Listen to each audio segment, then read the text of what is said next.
Hello learners, उम्मीद है आप सभी अच्छे होंगे और आपकी तैयारी बेहतरीन चल रही होगी। जैसा कि हमने प्रीवियस ईयर 2021 और 2022 के क्वेश्चन पेपर सॉल्व कर लिए और इसी क्रम में आगे बढ़ते हुए आज हम क्या है 2024 का पेपर सॉल्व करेंगे। आपको मैं एक बात बता दूं, अभी तक जो मैं एनालाइज कर पाया हूं तो मिनिमम 10 से 12 क्वेश्चन रिपीट हो रहे हैं। मिनिमम 10 से 12 क्वेश्चन रिपीट हो रहे हैं। तो हमारी जो ये प्रीवियस ईयर की सॉल्यूशन की जो सीरीज है इसे देखना ना भूलें और प्लेलिस्ट में आपको सारी वीडियो हमारे यूट्यूब चैनल पर मिल जाएगी। तो मूव करते हैं पहले क्वेश्चन की ओर। Question number 121। उससे पहले मैं बताना चाहता हूं आपको, मैंने जैसे कि बताया था कि नीम का प्रयोग जैविक खाद में नहीं करते हैं। वहां पे मैंने ऐसे बताया था क्योंकि वहां पर एजोला क्या था, मोस्ट एप्रोप्रिएट आंसर था। इसीलिए मैंने क्या बोला, नीम का प्रयोग जैविक खाद के रूप में नहीं करते। हालांकि जो नीम है वो हमारा दो पर्पज फुलफिल करते हैं। नीम के जो पत्ते हैं अगर हम उसको जैविक खाद के रूप में प्रयोग करते हैं तो वो हमारा क्या है, दो पर्पज फुलफिल करते हैं। पहला जैविक खाद के रूप में और दूसरा कीटनाशक के रूप में, जैविक कीटनाशक। ठीक है, कीटनाशक का प्रयोग हम कब करते हैं, जब हमारे खेतों में ऐसे कीट लगते हैं, हमारी फसलों में ऐसे कीट लगते हैं जो हमारी फसलों को क्या है, नुकसान पहुंचाते हैं। ठीक है, मूव करते हैं वापसी 121 पर। ब्लू बेबी सिंड्रोम जल में किस लवण की उपस्थिति के कारण होता है? Option A carbonate, option B nitrate, option C chloride और ऑप्शन डी सल्फेट। तो इसका जो करेक्ट आंसर क्या है, नाइट्रेट। कार्बोनेट का उपयोग या कार्बोनेट पाया जाता है चूना पत्थर, सीमेंट। ठीक है, और क्लोराइड सोडियम क्लोराइड और पोटेशियम क्लोराइड। सल्फेट, सल्फेट की अधिकता से क्या होता है, डायरिया। डायरिया जिसमें क्या हो जाते हैं, दस्त होते हैं, दस्त हो सकते हैं। ठीक है, सल्फेट की अधिकता से डायरिया हो सकता है और दस्त हो सकते हैं। अब नाइट्रेट, नाइट्रेट की अधिकता से, जब नाइट्रेट 45 मिलीग्राम 1 लीटर में 45 मिलीग्राम से ज्यादा नाइट्रेट की मात्रा होगी तो क्या हो जाता है, ब्लू बेबी सिंड्रोम हो जाता है, जिसे मैथेग्लोमेनिया भी कहते हैं। ठीक है, जिसे क्या बोलते हैं, मैथेग्लोमेनिया भी कहते हैं। और ब्लू बेबी सिंड्रोम में क्या होता है, जो हीमोग्लोबिन है वो क्या है, हीमोग्लोबिन में ऑक्सीजन के अणु नहीं बंध पाते हैं, यानी कि हीमोग्लोबिन ऑक्सीजन का वहन शरीर में नहीं कर पाता। और ये ब्लू बेबी सिंड्रोम किस में होता है, नवजात शिशुओं में होता है। जितने भी यहां से क्वेश्चन पूछे जा सकते हैं इन ऑप्शन में से वो मैंने बता दिया है। मूव करते हैं नेक्स्ट क्वेश्चन की ओर।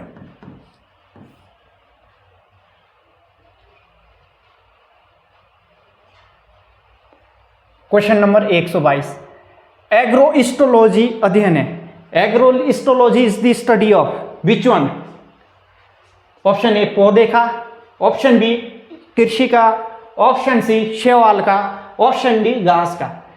तो एग्रोइस्टोलॉजी अध्ययन किसका है, घास का। Agrostology is the study of grasses. ठीक है, किसकी स्टडी है, घास की। ठीक है, घास में कौन कौन से पौधे आते हैं, जैसे कि धान, गेहूं, जौ, गन्ना, मक्का। ठीक है, अब पौधे की स्टडी किस में करते हैं, बॉटनी। किसमें, बॉटनी। ये पूछे जा सकते हैं। ठीक है, कृषि एग्रोनॉमी, कृषि का अध्ययन किस में करते हैं, agronomy. There should not be confusion between agrostology and agronomy. Agronomy किसके स्टडी है, कृषि की, और एग्रोइस्टोलॉजी किसका है, घास का। तो इसके बीच में क्या है, कंफ्यूजन नहीं होना चाहिए। ठीक है, शैवाल, शैवाल फाइकोलॉजी या फिर एल्गोलॉजी। ठीक है, शैवाल की किस की जो स्टडी होगी, फाइकोलॉजी या फिर एल्गोलॉजी। जूलॉजी, जूलॉजी में किसकी, जंतु की। जूलॉजी में किसकी होगी, जंतु की। माइकोलॉजी, जो जो इंपॉर्टेंट है पूछा जा सकता है, माइकोलॉजी किसकी स्टडी होगी, कवक की। ठीक है। एंटोमोलॉजी, एंटोमोलॉजी, एंटोमोलॉजी किसकी स्टडी होगी, कीट की। किसकी स्टडी होगी, कीट की।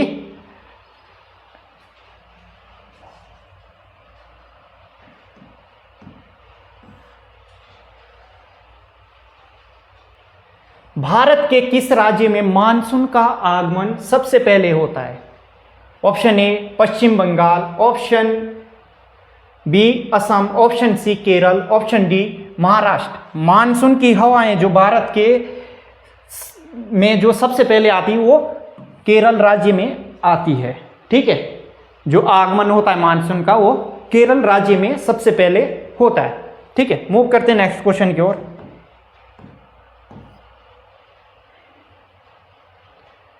Question number 125। 2002 में सतत विकास पर विश्व शिखर सम्मेलन कहां आयोजित किया गया था? 2002 में सतत विकास पर विश्व शिखर सम्मेलन कहां पर आयोजित किया गया था? Option A Johannesburg, option B Geneva, option C Shanghai, option D New York. तो इसका जो करेक्ट आंसर क्या है, जोहान्सबर्ग में हुआ था। और जोहान्सबर्ग कहां पे है? दक्षिण अफ्रीका, दक्षिण अफ्रीका। ठीक है। और जेनेवा में क्या है? WHO का हेडक्वार्टर है, मुख्यालय है, वर्ल्ड हेल्थ ऑर्गेनाइजेशन। ठीक है। और ये कब ज्यादा चर्चा में था? कोरोना के समय WHO की गाइडलाइंस क्या है, फॉलो की जा रही थी। ठीक है, मूव करते हैं। और शंघाई क्या है? चीन की औद्योगिक, चीन का औद्योगिक शहर है। ठीक है, मूव करते हैं नेक्स्ट क्वेश्चन की ओर।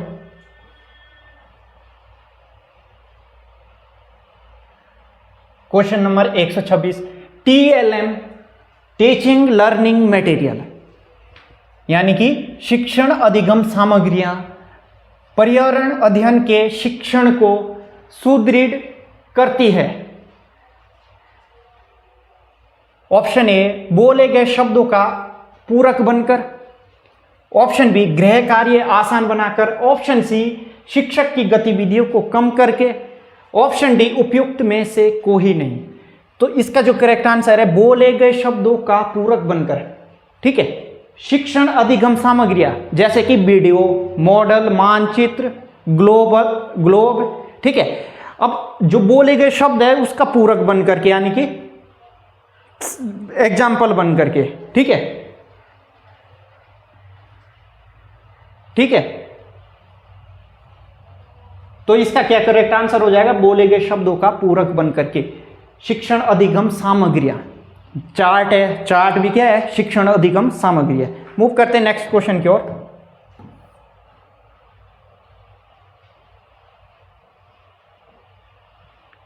Question number 127। ओजोन के विघटन में कौन सा तत्व उत्प्रेरक के रूप में कार्य करता है? Which element acts as a catalyst in the decomposition of ozone? ठीक है, option A oxygen, option B chlorine, option C fluorine, option D potassium. ठीक है, option A chlorine, option A sorry oxygen. Oxygen क्या करता है? Ozone का संगठन या फिर निर्माण करता है। ऑक्सीजन के 3 अणु मिलकर के ओजोन बनती है। और ओजोन गैस हमारे लिए अगर हम प्रत्यक्ष मतलब हम अगर इनहेल करेंगे, ठीक है, श्वसन के रूप में, तो वो क्या है? हानिकारक है। जबकि ऑक्सीजन क्या है, लाभदायक है, ठीक है, श्वसन के लिए। अब क्लोरीन, क्लोरीन क्या करता है, ऑप्शन बी क्या है, करेक्ट आंसर है क्लोरीन, ठीक है। क्लोरीन क्या करता है, ओजोन का विघटन। फ्लोरीन क्या है, नहीं करता है। पोटेशियम भी नहीं करता है। अब इसका जो क्लोरीन है रिलीज कहां से होती है, क्लोरोफ्लोरोकार्बन का जो क्या होगा, विघटन होगा, यानी कि प्रतिस्थापित होगा क्लोरीन का एक अणु क्लोरोफ्लोरोकार्बन में से, ठीक है। कैसे, जैसे CF2Cl2, ठीक है। अल्ट्रावायलेट रेज, अल्ट्रावायलेट पैराबैंगनी किरण की उपस्थिति में, ठीक है, क्या होगा, यहां से CF2Cl और क्लोरीन का एक अणु प्रतिस्थापित हो गया, ठीक है, विस्थापन हो गया, यानी कि विघटन हो गया है, ठीक है। अब यहां से क्या हो जाएगा, Cl की O3 के साथ फिर से रिएक्शन होगी, पहला स्टेप ये है, दूसरा ये है, ठीक है। क्या हो जाएगा, ClO hypo oxychloride plus O2, ठीक है। अब यहां से तीसरा स्टेप में क्या होगा, ClO प्लस O क्या बन जाएगा, Cl प्लस O। देखो यहां से क्लोरोफ्लोरोकार्बन से क्लोरीन क्या हो गया, अलग हो गया। उसके बाद क्लोरीन का ओजोन के साथ, ठीक है, अल्ट्रावायलेट के उपस्थिति में क्या हो जाएगा, ClO बन जाएगा और O2। अब ClO यानी कि ओजोन का विघटन कर दिए यहां से, ठीक है। अब इसके बाद ClO फिर से ऑक्सीजन के साथ रिएक्शन करके Cl को अलग कर देता है, यानी कि ये रिपीट इसी तरीके से रिपीट होती जाती है और एक क्लोरीन का अणु हजारों या फिर लाख अणु ओजोन के क्या नष्ट कर देता है, ठीक है। मूव करते हैं नेक्स्ट क्वेश्चन की ओर, बहुत इंपॉर्टेंट है और ये बिल्कुल रिपीट हो रहा है। प्रयोग करना, खोज करना, जांच करना और प्रश्न पूछना ईबीएस के सक्रिय शिक्षण के आवश्यक तत्व है। एक शिक्षक हमें क्या खाना चाहिए कि अवधारणा से संबंधित निम्नलिखित में से कौन सी गतिविधि आयोजित करता है। देखो, प्रयोग करना, खोज करना, जांच करना, ठीक है, और प्रश्न पूछना ईबीएस के सक्रिय शिक्षण के आवश्यक तत्व है, यानी कि एक्टिव, ठीक है, ठीक है। एक शिक्षक हमें क्या खाना चाहिए कि अवधारणा से संबंधित निम्नलिखित में से कौन सी गतिविधि आयोजित करता है। ऑप्शन ए, ऐसे सभी खाद्य पदार्थों के चित्र ब्लैक बोर्ड पर बनाएं। ऑप्शन बी है, विभिन्न खाद्य पदार्थों के उदाहरण देता था, प्रत्येक खाद्य पदार्थ के आवश्यक घटकों का उल्लेख करें, ठीक है। ऑप्शन सी, विद्यार्थियों से सभी संभावित स्रोतों से संबंधित जानकारी एकत्रित करने को कहे। ऑप्शन डी, विषय पर एक वीडियो दिखाएं। तो इसका जो करेक्ट आंसर क्या है, ऑप्शन सी, विद्यार्थियों से सभी संभावित स्रोतों से संबंधित जानकारी एकत्रित करने को कहे।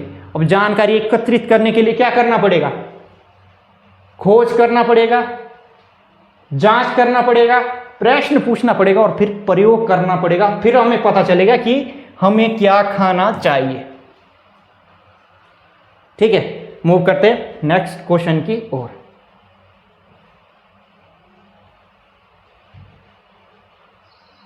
क्वेश्चन नंबर 129,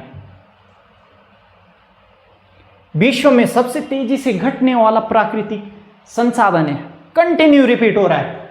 ऑप्शन ए पानी, ऑप्शन बी वन, ऑप्शन सी हवा, ऑप्शन डी सूरज की रोशनी।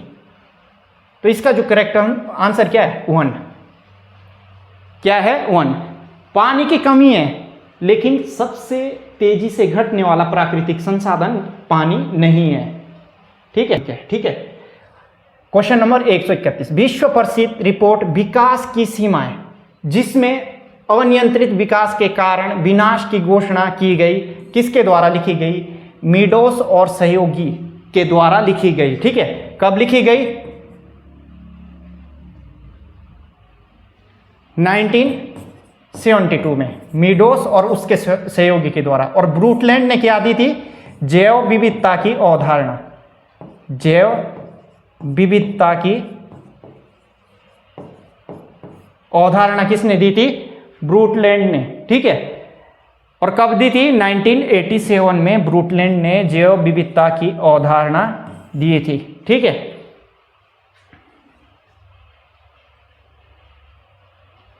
मूव करते हैं नेक्स्ट क्वेश्चन की ओर।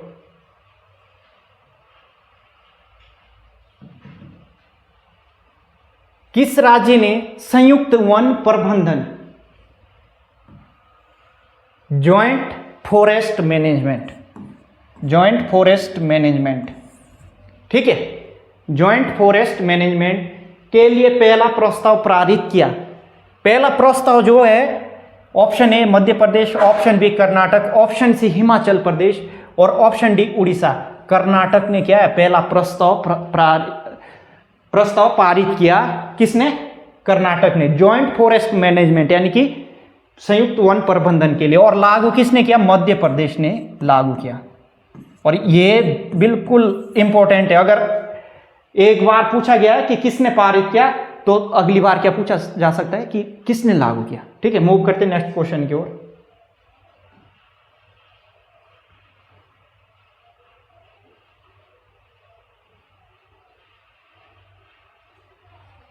चंदन वन किस तरह के वन के उदाहरण है? चंदन, ठीक है, ऑप्शन ए डेल्टाई वन, ठीक है, डेल्टाई वन यानी कि सुंदर वन, ठीक है, एग्जाम्पल। ऑप्शन बी कांटेदार वन, कहां पे पाए जाते हैं? रेगिस्तान, जहां पे पानी की कमी होती है। ठीक है, पानी की कमी होती है ताकि वाष्पोत्सर्जन कम हो, इसीलिए कांटेदार वन पाए जाते हैं। ऑप्शन सी सदाबहार वन, जहां पर जो पेड़ पौधे क्या है, पत्तियां कम गिराते हैं, जैसे कि हाइट पे पाए जाने वाले वन, जैसे कि एग्जाम्पल है देवदार के वन। पर्णपाती वन, ये क्या है? चंदन वन किस तरह के वन के उदाहरण है? पर्णपाती one. D is the correct answer. ठीक है, पर्णपाती वन कहां पाए जाते हैं? उष्ण कटिबंधीय शुष्क पर्णपाती, ठीक है, उष्ण कटिबंधीय शुष्क स्थानों पे क्या है? पाए जाते हैं।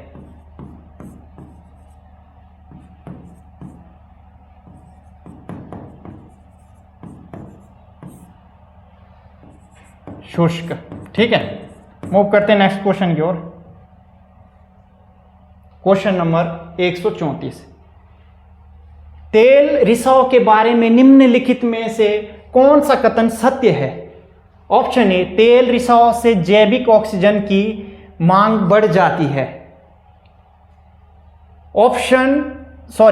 कूट टू तेल रिसाव से समुद्री जल में ऑक्सीजन की मात्रा कम हो जाती है। स्टेटमेंट 1 और स्टेटमेंट 2। अब देखो, तेल रिसाव होगा तो तेल को डिकम्पोजिट करने के लिए, तेल का अपघटन करने के लिए बैक्टीरिया को क्या है? ऑक्सीजन की मात्रा ज्यादा होती है, यानी कि डिजोल्व्ड ऑक्सीजन की मात्रा ज्यादा चाहिए होती है, जिसे बोलते हैं घुलित ऑक्सीजन। किसमें? पानी में। ठीक है, एक क्या है? करेक्ट है। दूसरा स्टेटमेंट देखते हैं, तेल रिसाव से समुद्री जल में ऑक्सीजन की मात्रा कम हो जाती है। हाँ जी, बिल्कुल सही है, ये जो स्टेटमेंट है करेक्ट है। ठीक है, रीजन क्योंकि तेल जब रिसाव होगा तो क्या है? समुद्र का जो पानी है उसके ऊपर क्या है? तेल आ जाएगा। तेल आ जाएगा तो क्या है? ऑक्सीजन क्या है? पानी में नहीं घुल पाएगी। ठीक है, पानी में नहीं घुल पाएगी, तो इसके कारण क्या है? ऑक्सीजन की मात्रा कम हो जाएगी। तो आंसर कौन सा होगा? सी इज द करेक्ट आंसर। ए और फर्स्ट और सेकंड दोनों करेक्ट है। ठीक है, मूव करते नेक्स्ट क्वेश्चन की ओर। और मैंने पिछली क्लास में क्या बोला था कि ऑक्सीजन की मात्रा 4 मिलीग्राम पर लीटर है, मतलब ऑक्सीजन की मात्रा 4 मिलीग्राम 1 लीटर पानी में में जब 4 मिलीग्राम से कम हो जाएगी तो क्या है, मछलियां क्या हो जाएगी, मर जाएगी। ठीक है, और जब मछलियां ज्यादा मर जाएगी तो क्या हो जाएगा, न्यूसेंस क्रिएट हो जाएगा, मतलब लगभग सारी मछलियां क्या है, मर जाएगी। क्योंकि जैसे ये एक मछली मरी, उसका डिकम्पोजिशन स्टार्ट होगा, बैक्टीरिया जो भी हो गए। ठीक है, अब बैक्टीरिया को डिकम्पोजिशन करने के लिए क्या है, ऑक्सीजन की मात्रा चाहिए। ठीक है, ऑक्सीजन की मात्रा चाहिए तो वो क्या है, ऑक्सीजन कंज्यूम करेंगे, और ऑक्सीजन कंज्यूम करेंगे तो ऑक्सीजन और ज्यादा कम होती जाएगी, और लगभग सारे तालाब में मछलियां क्या है, मर जाएगी। ठीक, मूव करते हैं नेक्स्ट क्वेश्चन की ओर। क्वेश्चन नंबर 135, निम्नलिखित सामाजिक पारिस्थितिक आंदोलन को सही कालानुक्रमिक कर्म में व्यवस्थित करें। ठीक है, स्टेटमेंट एक है, आर्य आंदोलन मुंबई, ये कब हुआ था, 2018 से 2019 के बीच में। ठीक है, चिपको आंदोलन, ठीक है, चिपको आंदोलन ये हुआ था 1973 में। थर्ड स्टेटमेंट है नर्मदा बचाओ आंदोलन, नर्मदा बचाओ आंदोलन कब हुआ था, 1985 में। ठीक है, और फोर्थ स्टेटमेंट है जंगल बचाओ आंदोलन 1982 में। ठीक है, और ये कहां पे हुआ था जंगल बचाओ आंदोलन, झारखंड में, झारखंड में, कहां पे हुआ था, झारखंड में। ठीक है, नर्मदा बचाओ आंदोलन 1985 में नर्मदा नदी पर बन रहे डैम के विरोध में हुआ था। ठीक है, चिपको आंदोलन कहां हुआ था, उत्तराखंड में, उत्तराखंड में, उत्तराखंड में 1973 में गोरा देवी, सुंदरलाल बहुगुणा, ठीक है, मुख्य प्रमुख नेता थे। ठीक है, और आर्य आंदोलन मुंबई में सागौन और साल के पेड़ों को बचाने के लिए हुआ था। ठीक है, अब इसका सही कालानुक्रमिक कर्म कौन सा होगा, सेकंड। ठीक है, कौन सा हो जाएगा, बी हो जाएगा करेक्ट आंसर, सेकंड 1973। ठीक है, फोर्थ 1982, और थर्ड 1985, और फर्स्ट 2018 और 2019 में। ठीक है, पूछ सकता है ये सारे के सारे क्या आंदोलन है, और किससे संबंधित है, सामाजिक पारिस्थितिक आंदोलन है ये, यानी कि पर्यावरण से संबंधित है, इसीलिए कोई सा भी आंदोलन आने वाले एग्जाम में पूछा जा सकता है। मूव करते हैं नेक्स्ट क्वेश्चन की ओर। क्वेश्चन नंबर 136, गोबर गैस अतिरिक्त वह अपतीर्ण जो बायोगैस उत्पादन में प्रयुक्त हो सकती है। Option A hydrilla, option B मकोय सोलेनम नाइग्रम, ऑप्शन सी जलकुंभी, ऑप्शन डी गाजर घास। ठीक है, तो इसका जो करेक्ट आंसर क्या है, जलकुंभी। और जो गाजर घास है ये क्या है, एलर्जी पैदा करता है। ठीक है, मूव करते हैं नेक्स्ट क्वेश्चन की ओर।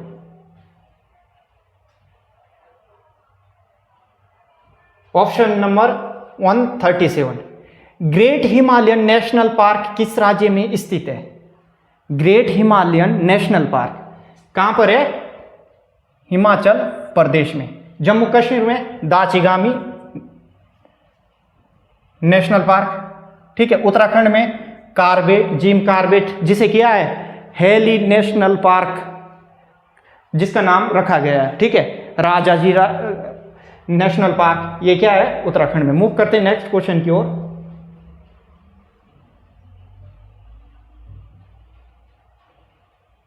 Question number 138, Ganga Action Plan किस प्रधानमंत्री के कार्यकाल में शुरू किया गया था, किसके कार्यकाल में शुरू किया गया था, राजीव गांधी के कार्यकाल में। कब, 1985 में।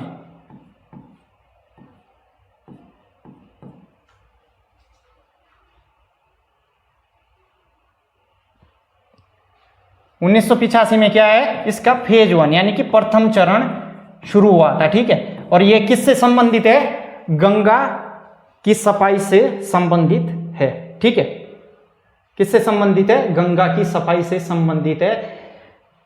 मूव करते नेक्स्ट क्वेश्चन की ओर। ज्यादातर जो आंदोलन है वो जो पर्यावरण से संबंधित है वो ही एनवायरमेंटल स्टडीज में पूछे गए हैं। तो मैक्सिमम जितने भी आंदोलन है, जितने भी प्रोटोकॉल है, ठीक है, चाहे मॉन्ट्रियल प्रोटोकॉल है, चाहे क्योटो प्रोटोकॉल है, वो सारे के सारे क्या है, टिप्स पे याद कर लेने हैं। ठीक है, क्वेश्चन नंबर 139, कविताएं एवं कहानियां पर्यावरण अध्ययन के विषय को प्रभावी ढंग से प्रस्तुत करती है। कविताएं और कहानियां, ऐसा इसलिए है क्योंकि कविताएं और कहानियां, ठीक है, स्टेटमेंट 1 है, प्रासंगिक शिक्षण वातावरण प्रदान कर सकती है, बिल्कुल सही है। रचनात्मकता और सौंदर्यबोध, क्रिएटिविटी एंड एस्थेटिक, ठीक है, को पोषित कर सकती है, बिल्कुल सही है। बच्चे के परिवेश का समृद्ध चित्रण कर सकती है, बिल्कुल सही है। विभिन्न उदाहरणों को समझा सकती है, यह भी सही है। यानी कि चारों के चारों स्टेटमेंट सही है। तो ऑप्शन ए में first, second, third, option A ही सही हो जाएगा, क्योंकि यहां पे फोर्थ स्टेटमेंट दिया ही नहीं है। ठीक है, और जो सबसे ज्यादा स्टेटमेंट ए में फर्स्ट, सेकंड, थर्ड दिए गए और चारों के चारों जबकि क्या है, सही स्टेटमेंट है। मूव करते हैं नेक्स्ट क्वेश्चन की ओर। क्वेश्चन नंबर 140, सिंचाई प्रणाली में उर्वरकों, मृदा सुधारकों और अन्य जल में घुलनशील उत्पादों को डालने के लिए शब्द प्रयोग किया जाता है। उर्वरक, फर्टिलाइजर। अब देखो इसमें क्या बताया गया है, मृदा सुधारकों और अन्य जल में घुलनशील उत्पादों को डालने के लिए शब्द का प्रयोग किया जाता है। उर्वरक, फर्टिगेशन, फर्टिगेशन किससे मिलकर के बनता है, fertiliser plus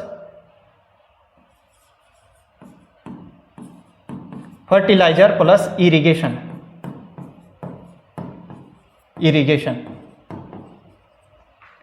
drip irrigation, drip irrigation क्या होती है कि पौधे के जड़ों पे पानी, जो पाइप होता है उसमें क्या होता है, हल्का सा छेद होता है, पौधे की जड़ों पे क्या है, पानी की बूंदें रिसती रहती है, ठीक है, गिरती रहती है। ठीक है, परिपोषण, पत्तियों पर खाद डालना। तो इसका जो करेक्ट आंसर है फर्टिगेशन, फर्टिलाइजर प्लस इरिगेशन। सिंचाई प्रणाली में उर्वरकों, मृदा सुधारकों और अन्य जल में घुलनशील उत्पादों को डालने के लिए शब्द का प्रयोग किया जाता है फर्टिगेशन, जिसमें क्या फर्टिलाइजर और इरिगेशन दोनों हो जाता है। ठीक है, मूव करते हैं नेक्स्ट क्वेश्चन की ओर।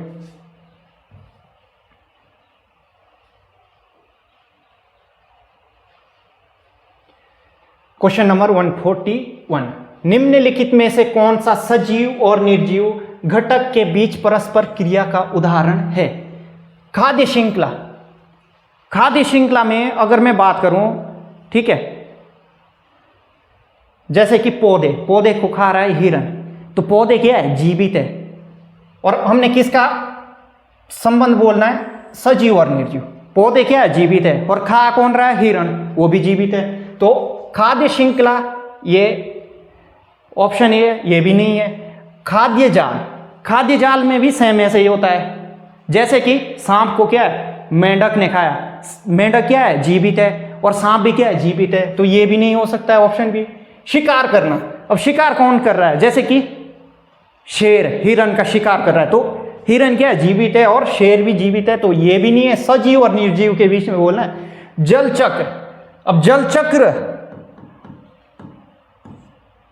जल चक्र क्या है, इसका करेक्ट आंसर है, क्यों है, क्योंकि पानी, पौधा क्या है, मृदा से अपनी जड़ों द्वारा क्या है, अवशोषित कर रहा है, और मृदा को एबायोटिक यानी कि अजैविक यानी कि निर्जीव में क्लासिफाई कर किया जा चुका है, और पौधा क्या है, जीवित। तो ये सजीव और निर्जीव के बीच में मैंने ये एग्जांपल दिया है, सजीव और निर्जीव के बीच में परस्पर क्रिया का उदाहरण है। कौन सा? जल चक्र। ठीक है, मूव करते हैं नेक्स्ट क्वेश्चन की ओर। क्वेश्चन नंबर 142, काई की अत्यधिक वृद्धि व पोषक तत्वों से समृद्ध झील को क्या कहते हैं? जहां पे काई की अत्यधिक वृद्धि होगी और जहां पे पोषक तत्व ज्यादा हो गए यानी कि न्यूट्रिएंट्स ज्यादा हो गए, वहां पे क्या है?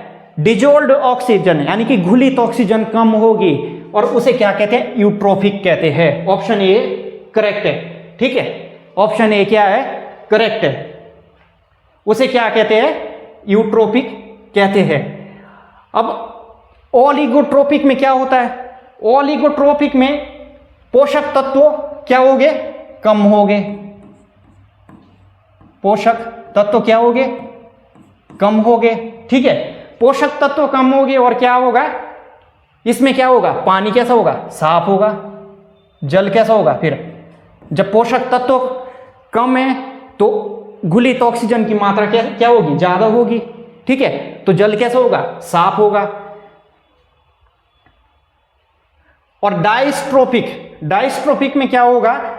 डायस्ट्रोपिक में जो झील है वो अम्लीय होगी। कैसी होगी? अम्लीय होगी।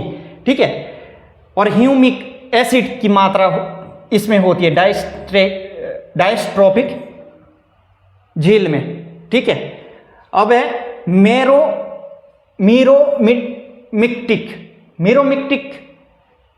मीरोमिक्टिक में जो पानी की परत है वो क्या है? मिश्रित नहीं होती है। ठीक है, मीरोमिक्टिक में पानी की परतें, झील में जो पानी की परतें है वो मिश्रित नहीं होती है। ठीक है, मूव करते हैं नेक्स्ट क्वेश्चन की ओर।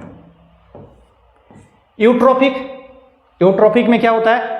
पोषक तत्व ज्यादा होते हैं। पोषक तत्व अगर ज्यादा हो गए तो क्या होगा? पोषक तत्व अगर ज्यादा हो गए तो घुलित ऑक्सीजन की मात्रा कम होगी। घुलित ऑक्सीजन की मात्रा कम होगी तो कैसे होगी? प्रदूषित होगी झील। ओलिगोट्रोपिक में क्लीन वाटर होगा। कारण क्या? पोषक तत्व क्या होते हैं? पोषक तत्व कम होते हैं। और डायस्ट्रोपिक में अम्लीयता ज्यादा होती है, ह्यूमिक एसिड ज्यादा होता है। और मीरोमिक्टिक में क्या होगा? पानी की परतें क्या है? मिक्स नहीं होगी अच्छे से। ठीक है,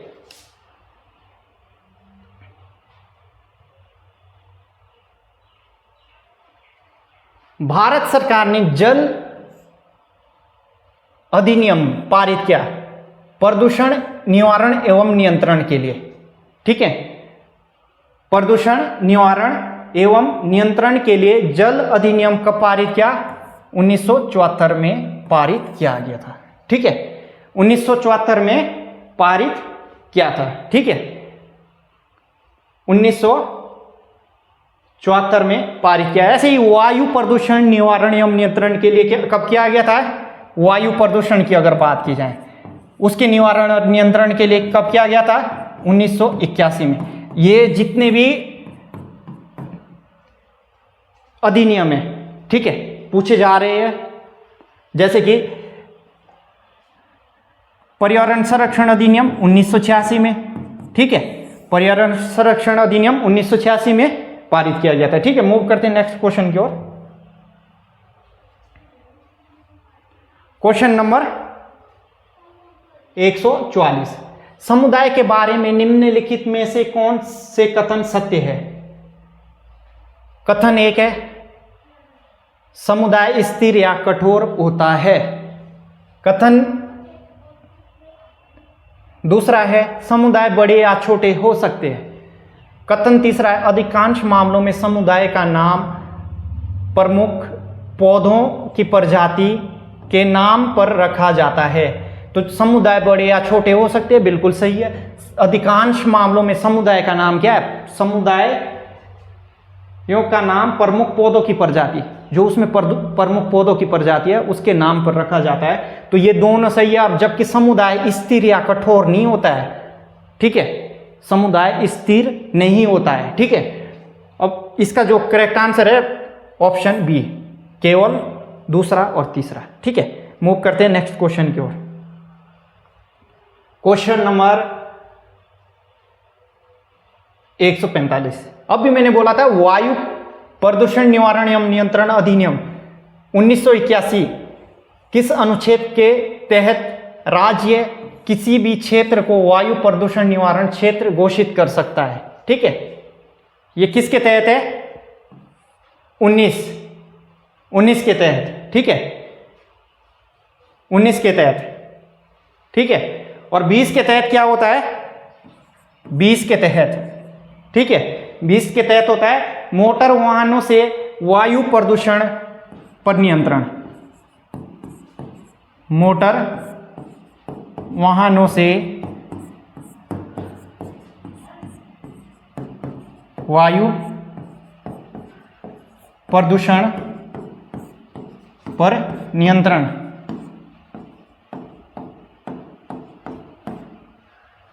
ये होता है जो वायु प्रदूषण निवारण एवं नियंत्रण अधिनियम 1981 धारा 19 के अंतर्गत और धारा 20 के अंतर्गत मोटर वाहनों से वायु प्रदूषण पर नियंत्रण। ठीक है, धारा 21 में क्या होगा? धारा 21 में क्या होगा? उद्योग स्थापित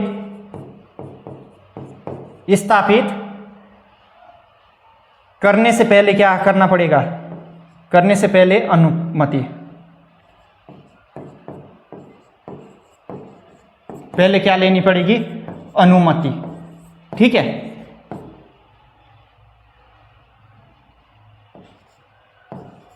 अनुमति। ये कहीं ना कहीं क्या है? एनवायरमेंट से रिलेटेड, इसीलिए पूछे जा रहे हैं। और 22 में क्या होगा? 22 में वायु प्रदूषक क्या है? वायु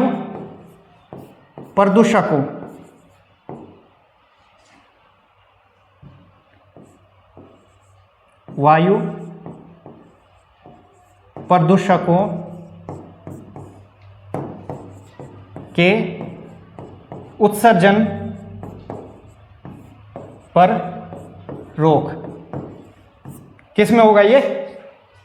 धारा 22 में। ठीक है, मूव करते हैं नेक्स्ट क्वेश्चन की ओर। Question number 146। यदि हम पक्षियों का अवलोकन करें, ठीक है, अगर हम पक्षियों को ऑब्जर्व करें तो पाएंगे कि अधिकांश पक्षी अक्सर अपनी गर्दन हिलाते रहते हैं। ऐसा इसलिए होता है क्योंकि ऑप्शन ए, अधिकांश पक्षियों की आंखें स्थिर होती हैं और हिल नहीं सकती।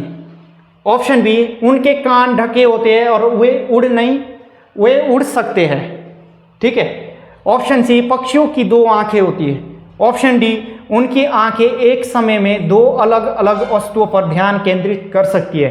अब इसमें पक्षियों की जो विशेषता है बता तो सब रहे हैं लगभग में, ठीक है, लेकिन क्वेश्चन में क्या पूछा है कि पक्षी अक्सर अपनी गर्दन हिलाते रहते हैं। अधिकांश पक्षियां की आंखें स्थिर होती है और हिल नहीं सकती है, इसीलिए क्या है, अपनी गर्दन हिलाते रहते हैं। और जो उल्लू है वो 270 डिग्री पर लगभग अपनी गर्दन को घुमा सकता है। ठीक है, मूव करते हैं नेक्स्ट क्वेश्चन की ओर। क्वेश्चन नंबर 147, तरुण भारत संघ के राजेंद्र सिंह को किस कार्य के लिए मैग्सेसे पुरस्कार दिया गया? ठीक है, तरुण भारत संघ के राजेंद्र सिंह को जल संरक्षण के लिए क्या मैग्सेसे पुरस्कार दिया गया। और कब दिया गया? 2001 में। कब दिया गया मैग्सेसे पुरस्कार? 2001 में। इन्होंने क्या करा, जो नदियां सूख गई थी उनकी जोड़ बना करके राजस्थान में उनको पुनर्जीवित किया था राजेंद्र सिंह। और इनको वाटरमैन के नाम से भी जाना जाता है।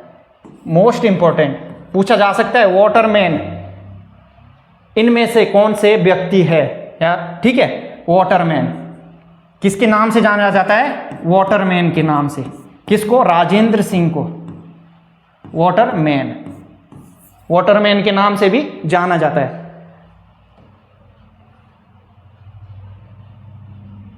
क्वेश्चन नंबर 148, एनसीईआरटी की ईबीएस की पाठ्य पुस्तकों में निम्नलिखित में से किसको उच्च प्राथमिकता और स्थान दिया गया है? विषय में रुचि विकसित करना, दिनचर्या और नीरस विषय वस्तु में बदलाव। ऑप्शन सी, शिक्षार्थियों को मनोरंजन और आनंद प्रदान करना।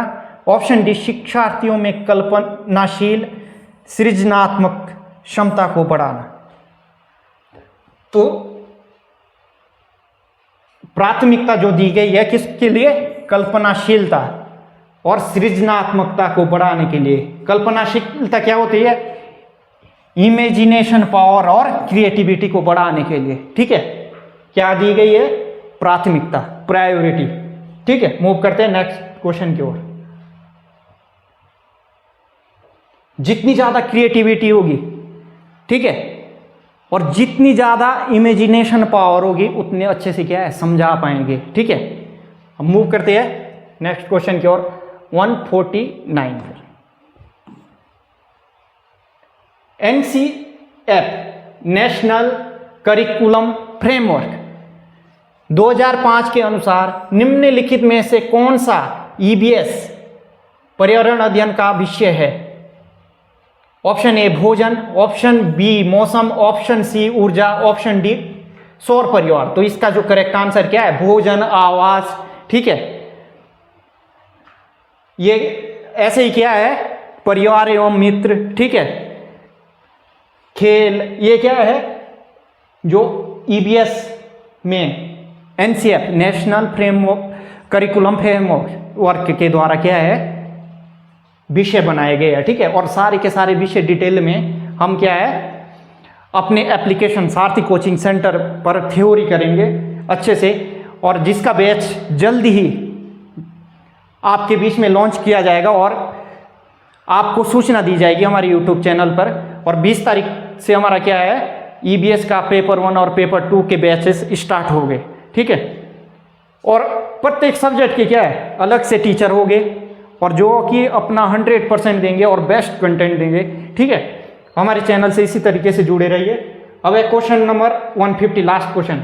भारतीय संविधान का कौन सा अनुच्छेद पर्यावरण संरक्षण को प्रत्येक नागरिक के मौलिक कर्तव्य के रूप में पहचानता है, कराता है? ठीक है, ऑप्शन ए अनुच्छेद 42, ऑप्शन बी अनुच्छेद 48 ए, ऑप्शन सी अनुच्छेद 51 ए जी, ऑप्शन डी अनुच्छेद 52। तो इसका जो करेक्ट आंसर क्या है?